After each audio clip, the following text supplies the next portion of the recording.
क्योंकि जिस तरफ चीजें जा रही हैं, जिस तरह नफरत पैदा की जा रही है, त्योहारों पर हंगामा किया जा रहा है, किस दिशा में जा रहे हैं? हिमांशु जी, बहुत बहुत धन्यवाद। आपने बहुत ही ज्वलंत विषय उठाया है। आदरणीय इकबाल सर को भी बहुत बहुत प्रणाम मेरा कि मंच पे आप लोगों ने मुझे अनुमति दी अपनी बातों को रखने के लिए। देखिए, एक बात को पहले तो स्पष्ट रूप से समझना पड़ेगा कि आज कानून व्यवस्था, लॉ एंड ऑर्डर है कहाँ पे। अगर आज ये हिंदू संगठन के लोग नहीं होते हैं और किसी विशेष धर्म के लोग होते हैं, तो भी क्या कार्रवाई नहीं होती? पहले तो इस पे विचार हो जाना चाहिए, क्योंकि वर्तमान सरकार का जो नजर और जो नजरिया है, वो कहीं ना कहीं दुर्भावना से ग्रसित है। और जिस प्रकार के कृत्य पूर्ववर्ती में करते आए हैं, आपको याद होगा, इसी तरह एक प्रचलन चला था नेपाल के लोगों को टारगेट करने का। आज नेपाल ने कश्मीरियों को क्या, कश्मीरियों हाँ, को किया गया। जी जी नहीं, उसके पहले नेपालियों को भी टारगेट किया गया था। हम्म, और उसके बाद जो आज स्थिति नेपाल की है, नेपाल कितनी आंखें दिखा रहा है और नेपाल कहाँ कहाँ आंखें दिखा रहा है, वो भी सार्वजनिक मंच पे है। मुझे लगता है इस बात को पहले गंभीरता से भारत सरकार को समझना पड़ेगा, भारत सरकार को समझना पड़ेगा। उत्तर प्रदेश तो अभी इसके बाद आते हैं। देखिए, इस देश में, इस पूरे सरकार विश्व में में, बैठे लोग तो सरकार में बैठे लोग वो तो कुछ और तस्वीर अपनी दिखा रहे हैं, वो तो गिरजाघर बिल्कुल भी जा बिल्कुल रहे हैं, सब कुछ सम्मान बिल्कुल, कर रहे हैं। तो हाँ, ये वो कौन केरल सी में हाथ मिलाएंगे, कौन सा वो मैं बता रहा हूँ। सोशल? मिशन मिशन दक्षिण, क्योंकि उनको किसी भी तरीके से उनका उद्देश्य है बंगाल के बाद, तो वो वहां पे, अगर आप कहेंगे कि वो नाक रगड़ दो, तो नाक भी रगड़ देंगे चर्च में जाके। फिलहाल उनकी स्थिति ये है। लेकिन इस पूरे विश्व में दो आधार पे ईसाइयों को वर्गीकृत किया जाता है, एक राजकीय धर्म पे, एक बहुसंख्यक आधार पे। राजकीय धर्म में लगभग 14 आधिकारिक ईसाई राष्ट्र, जिसको बोलते हैं राजकीय धर्म, जहां पे है, ऐसे 14-15 राष्ट्र हैं विश्व में, जिन्हें संवैधानिक रूप से ईसाई और ईसाई विशेष संप्रदाय, कैथोलिक या प्रोटेस्टेंट के रूप में राजकीय धर्म के अनुसार, मानकों के अनुसार उनको घोषित किया गया है। यूरोप, वेटिकन सिटी है, 100% कैथोलिक है। यूनाइटेड किंगडम है, डेनमार्क है, आइसलैंड है, ग्रीस है, मोनाको है, माल्टा है, लिंकटेस्टिन है। और कोस्टा रिका, डोमिनिक गणराज्य, जाम्बिया, समोआ, अर्मेनिया, तुवालू, ये राज्य हैं जहां पे आधिकारिक रूप से ये घोषित है। अब बहुसंख्यक की बात अगर की तो प्यू रिसर्च सेंटर की अभी एक रिपोर्ट आई है, जिसमें 120 देशों में ईसाई बहुमत संख्या में है। और 2025 तक विश्व का सबसे बड़ा धर्म अभी भी ईसाई है, जो जिनकी आबादी 2.4 अरब के आसपास है। अब आप सोचिए, भारत की, जो भी सर ने एक बात कही कि जब ये विजुअल्स वायरल होने शुरू होंगे और जब अंतरराष्ट्रीय पटल पे ये विजुअल पहुंचेंगे किसी न किसी के माध्यम से, कोई परप्रांतीय होगा, कोई हो सकता है एनआरआई हो, कोई हो सकता है यहाँ से बस गया हो जाकर के। गोवा में बहुत से लोग हैं जो फ्रीक्वेंट ट्रैवल करते हैं। लेकिन इस तरह के विजुअल्स जब आपकी भारत सरकार के वहां पहुंचेंगे, तो भारत की जो एक इमेज है विश्व गुरु बनने की, वो तो पहले ही धराशायी हो जाएगी। और उससे बड़ी बात मैं कहूं, आप यहाँ पे बहुसंख्यक हैं, लेकिन कुछ राष्ट्रों में वो बहुसंख्यक हैं। और वहां पे अगर भारतीयों पे उन्होंने इसी तरह बांग्लादेश की तरह टारगेटेड अटैक शुरू किया, तो उसकी जिम्मेदार भारत सरकार, उत्तर प्रदेश सरकार की ध्वस्त कानून व्यवस्था होगी। सबसे बड़ी बात यह समझनी पड़ेगी कि यूनाइटेड क्रिश्चियन फोरम ने 2014 में हमले की संख्या 127 बताई थी, जो 2024 में 834 हो चुकी है। 10 साल में 550% की वृद्धि क्रिश्चियन माइनॉरिटी पे हमले की है भारत में। और इससे गंभीर स्थिति होती है, 25 में यह सिलसिला जारी है, 700 से अधिक घटनाएं अभी तक दर्ज हो चुकी हैं। यानी प्रतिदिन 2 ईसाई परिवारों या चर्चों को निशाना बनाया जा रहा है। आपको इस बात को समझना पड़ेगा कि जिस तरह से छत्तीसगढ़ की बात कर लीजिए, चाहे उत्तर प्रदेश की बात करिए, केरल की बात, ये हमले हो क्यों रहे हैं?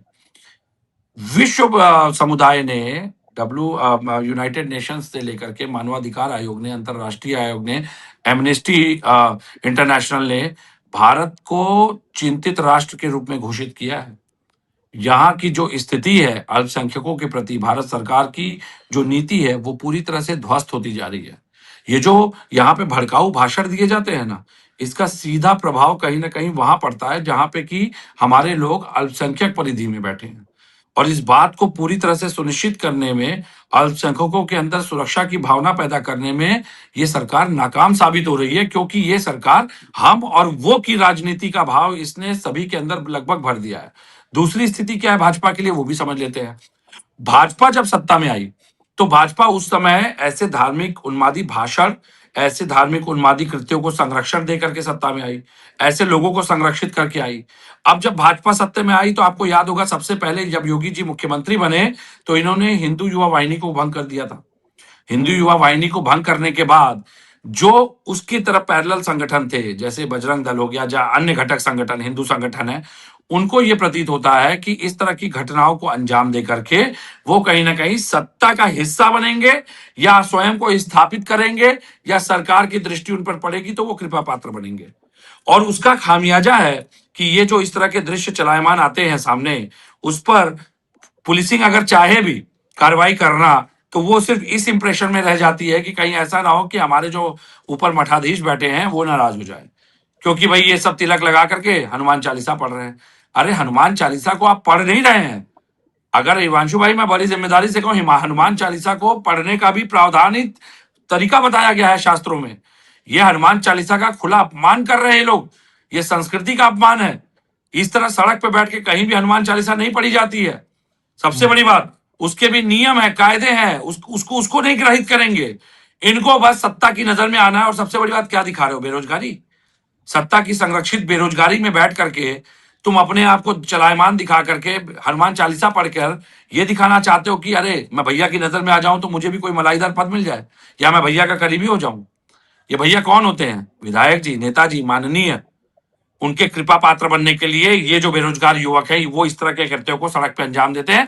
वरना मैं आपको बड़ी जिम्मेदारी से कहता हूं, दिल्ली, मुंबई, हैदराबाद जरा चल के एक बार देखिए, वहां पे युवाओं को समय नहीं है, वहां पे लोगों के पास समय नहीं है। ये बताता है कि प्रदेश सरकार में बेरोजगारी का आलम क्या है। ये स्पष्ट स्थिति है जब इस तरह के युवा सड़क पे उतर करके इस तरह का हिंसक प्रदर्शन करते हैं। मैं इसको हिंसक कहूंगा। मान लीजिए अभी इसी में कोई छेड़छाड़ की घटना हो जाए, मान लीजिए इसी में अभी कोई लिंचिंग हो जाए, कौन जिम्मेदारी लेगा? नहीं, कौन विवेक जिम्मेदारी जी, लेगा विषय उसकी? तो वही क्या है, योगी जी पोस्टर लगवाएंगे सबके? वहां पर सामान तोड़फोड़ रहे हैं, उसे हिंसा की दृष्टि से ही देखा जाना चाहिए। और वहां सेंटा की अगर कोई पुतला लगा है तो उसको तोड़फोड़ रहे हैं, लोगों को धमका रहे हैं, मॉल में जिस तरह से हंगामा हो रहा है, तो ये हिंसा की प्रवृत्ति है। त्योहार आता है तो हिंदू धर्म में तो कहा जाता है कि मतलब भाई भाई अगर लड़ रहे होते हैं तो भी मतलब खुशियों का इतना माहौल होता है कि वो भी गले मिल लेते हैं। लेकिन यहाँ त्योहारों पर किसी और का त्योहार है और आप जो है तोड़फोड़ मचाए हुए हैं, आप जो है उसमें उन्माद मचा रहे हैं। ये कैसी संस्कृति है भाई? ये तो हिमांशु हिंदू धर्म में कोई नहीं सिखाता, कोई स्कूल कॉलेज ये नहीं पढ़ाता। ये कौन सी यूनिवर्सिटी से पढ़ के लोग निकल रहे हैं जो इस तरह से उत्पात मचा रहे हैं, जो दुखी हैं किसी के त्योहार से? असल में वो कह रहे हैं कि ये लोग धर्म परिवर्तन करवाते हैं। अरे भाई, ये काम सरकार का है, सरकार की शिकायत कीजिए, कानूनी रूप से जो लोग इसमें होंगे वो सजा के पात्र होंगे। लेकिन आप जो है उनके त्योहार पर हमला करेंगे तो कोई बर्दाश्त नहीं करेगा। और दुनिया में मुझे लगता है सबसे ज्यादा आबादी तो क्रिश्चियंस की ही है, अगर मैं गलत नहीं हूं तो। हिमांशु भाई, दो बातें समझनी पड़ेगी। ये भारत है इसलिए यहाँ पे धर्म परिवर्तन की बात होती है, घर वापसी की बात नहीं होती है।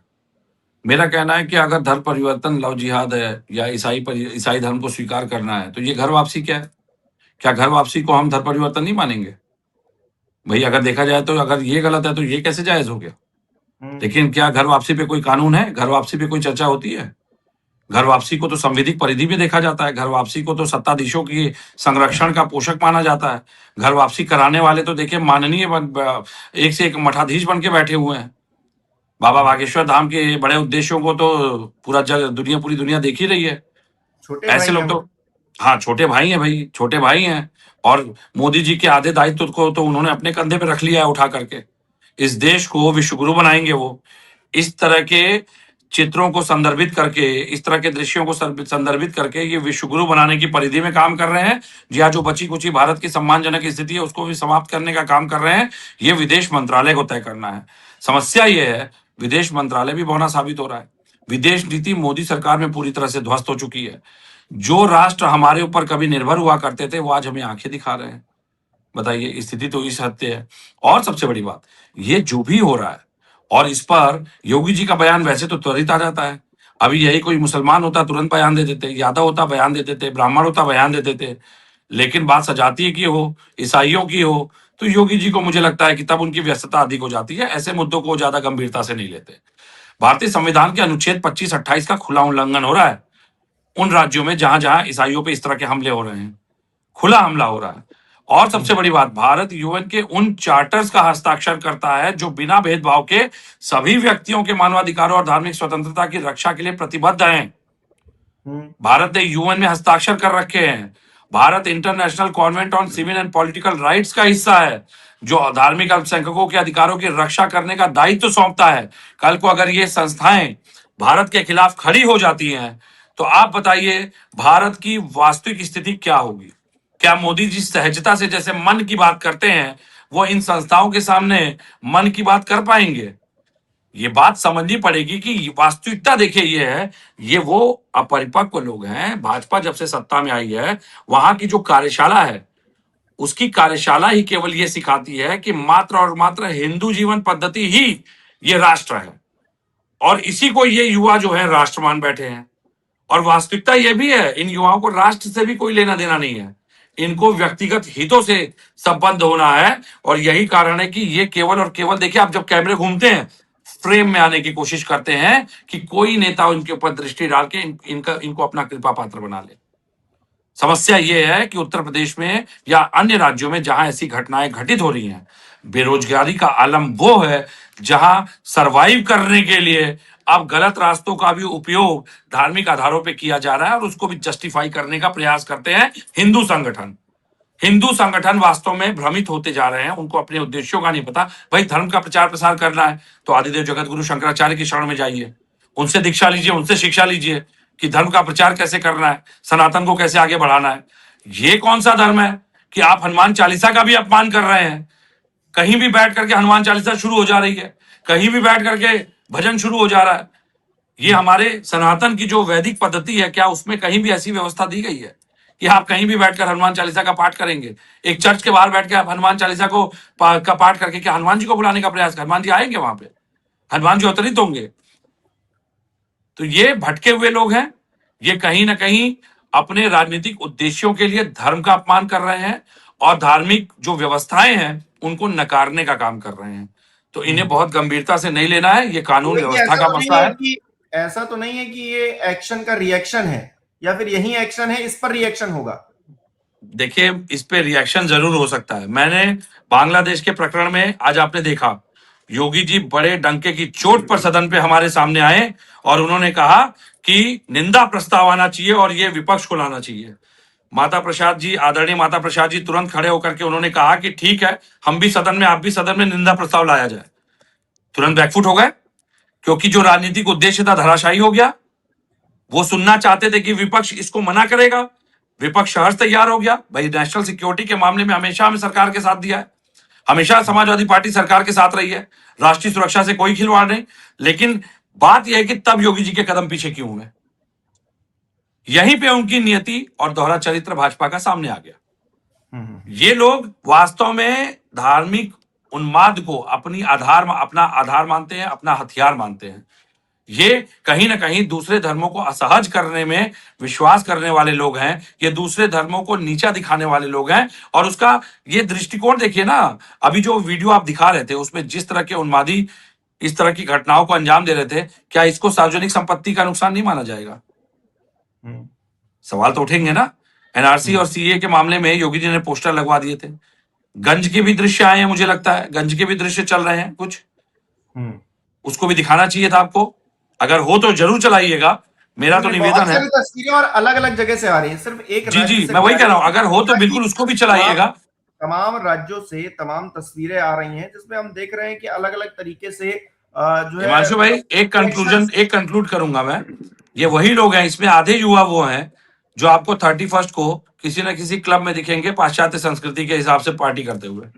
लेकिन आज इनको हनुमान चालीसा जरूर पढ़नी है, क्योंकि उसी फेस्टिवल की ओपनिंग है, नए साल की ओपनिंग जो ईस्टर है उसकी ओपनिंग है, और उसको डिस्टर्ब करना है। भले अलग बात है कि 30 और 31 को ये लोग ढूंढेंगे कि कोई ईसाई मित्र ही मिल जाए जो इनको क्लब में एंट्री करा दे। सोचने वाली बात है कि कितना दोहरा चरित्र, कितना दोहरा रवैया, कितनी दोहरी मानसिकता और कितनी बेरोजगारी चरम पे है कि इन युवकों को भटकने से कोई रोक भी नहीं पा रहा है। और अब दुखद स्थिति है कि भाई कागजों पे तो मौसम वही है कि कहावत है कि गुलाबी है, लेकिन जमीन पे स्थिति को देख लीजिए तो समझ में आता है कि नब्ज बड़ी खराबी है, नब्ज में पूरी खराबी है। कह रहे हैं जी। हाँ देखिए, मैं इसी परिप्रेक्ष्य में दो अंतरराष्ट्रीय मीडिया की खबरें पढ़ दूं कि कितनी तारीफ की गई है भारत की। एक द टेलीग्राफ यूके का अखबार है, जिसने लिखा है कि भारत में हिंदू चरमपंथी क्रिसमस को बंद करने की कोशिश कर रहे हैं और ईसाई अल्पसंख्यकों को निशाना बनाया जा रहा है। अल्पसंख्यक शब्द आ गया, जो कि मैं पहले ही कह रहा था कि भारत में वो अल्पसंख्यक है लेकिन वहां वो बहुसंख्यक है। टीआरटी वर्ल्ड लिखता है कि इन घटनाओं को भय और डराने धमकाने के साए में मनाया जाने वाला क्रिसमस, उसने क्रिसमस को भारत में भय और डराने धमकाने के साए में मनाया जाने वाला क्रिसमस कह करके पूरे लेख को संबोधित किया है। तो भारत की जो वैश्विक छवि है वो बड़ी गंभीरता से लेने की आवश्यकता है। जिस तरह से अंतरराष्ट्रीय पटल पे लगातार भारत की छवि धूमिल हो रही है, वास्तविकता है कि वो दिन नहीं है जो सर कह रहे थे कि अंतरराष्ट्रीय पटल पे ऐसा ना हो कि जो परप्रांतीय जो एनआरआईज हैं उनको कल को ये आदेश जारी कर दिए जाए कि आप भी यहाँ पे त्योहार नहीं मनाएंगे। बिल्कुल। नहीं, ये चल रहा है। स्थिति देखिए, आपने गंभीर 2 है, मैं अखबारों के बारे में बताया।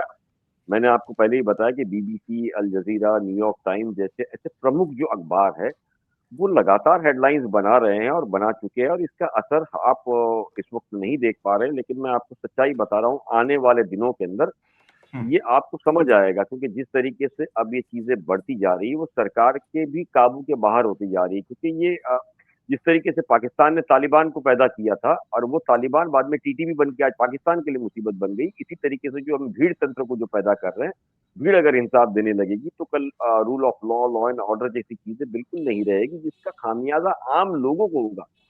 मतलब कि बिल्कुल भीड़ जिसको चाहे इंसाफ कर दे, भीड़ जिसको चाहे मार दे, मतलब कोई पूछने वाला नहीं है, खाना पूर्ति करनी है। तो ये खाना पूर्ति वाला शब्द है वो धीरे धीरे करके आज सभी पे आएगी, और ये जो है ना वो सबसे खराब स्थिति है हमारे अपने मुल्क के लिए, हमारे अपने देश के लिए। बिल्कुल।